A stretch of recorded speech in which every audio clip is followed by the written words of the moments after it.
So many creative people struggle with their anxiety. And a lot of times this anxiety is built up over time from just negative thinking, coming from a place of suppressed negativity. All of those negative voices in our head can lead to us burning out, and it can also eventually lead to a lot of creative people quitting their artistic passion. And there's one thing that I learned this past year that really helped me overcome all of the setbacks and burnouts that I was falling into from having that negative ego and having a lot of anxiety. A lot of times as creative people, we don't realize that we fight fire with fire. We use negativity and feeling unworthy as motivation, as fuel for us to be productive, for us to white knuckle and start working hard. But eventually those things lead us to burning out, and we're running on this hamster wheel and we're never actually going to overcome our negative thinking. So often I thought that if I was productive, I would feel better about myself as a creative person, as an artist, because how could I be unworthy if I am doing all of this cool stuff, making all of this cool stuff? But really, it's like running away from our shadow. It always catches up to us. So really, the first thing that I started doing to shift this all around is to consistently remind myself how good I'm actually doing. Whenever I find myself starting to spiral with I'm falling behind, I'm not doing things on time, I'm not being productive enough, I'm not where I want to be as an artist, I don't feel successful, I flip the script completely and remind myself where I was a couple months ago. I remind myself the things that I have been doing. I'm taking the glass and looking at the part that's full. And to some people, this might seem obvious. It might seem really easy, but honestly, not too many of us are doing this practically. Not too many of us are actually being our own cheerleader throughout the day. All of us as creative people need to believe in ourselves more than anyone else will, because everyone is going to tell you how tough it is to make it as a creative person, as an artist, in whatever capacity that you're trying to express yourself in. There are going to be voices coming from all over, and that's usually where that negative ego comes from. As a child, it usually comes from having kind of a negative parent. It comes from having a parent that is pushing us to be better and better, but it comes off in a way where nothing is really ever good enough. And through my deep dive into my worthiness wound, that's what I discovered through therapy and meditation and other things. I had a real worthiness wound that would come from my relationship with my mom.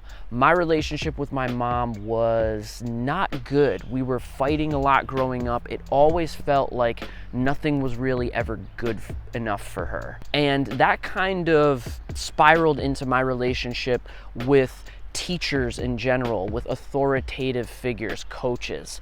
It always felt like I wasn't good enough for them. I always kind of felt like I had that energy of I didn't even belong sometimes with the group.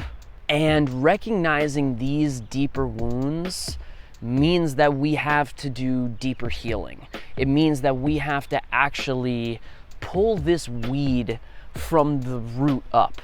You know, imagine our mind is a garden. These negative things that are in our head, these negative voices, they are weeds. They are destructive. They are taking all of the energy away from the plants that we're trying to harvest and culminate. We're trying to have a beautiful garden with flowers. We don't want a whole bunch of weeds.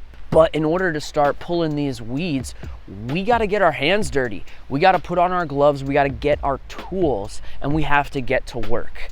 But the first step is realizing that we have these types of things existing within our own heads. That self-awareness is like 80% of the process, figuring out where this is coming from, and then the 20% is actually doing the work to healing.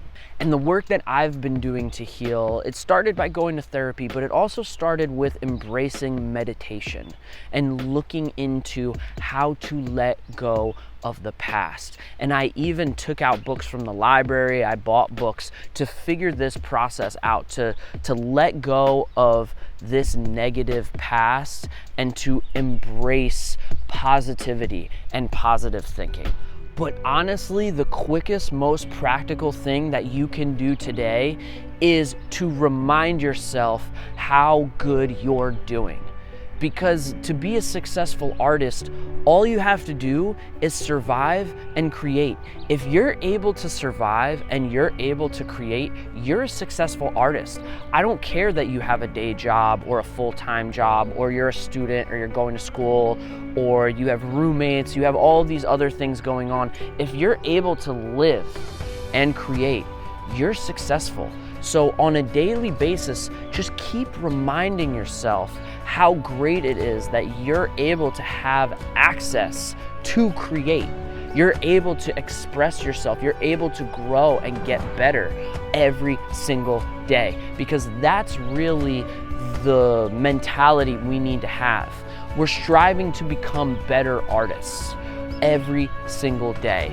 And if we have access to do that, we're doing fantastic. If this is the type of message that you needed to hear today, I want you to please put a comment down below, put a fist emoji, put a praying hands emoji, put something in the comments to let me know that this resonated with you. You could also give this video a thumbs up, and of course, subscribe to the channel for more artistic empowerment.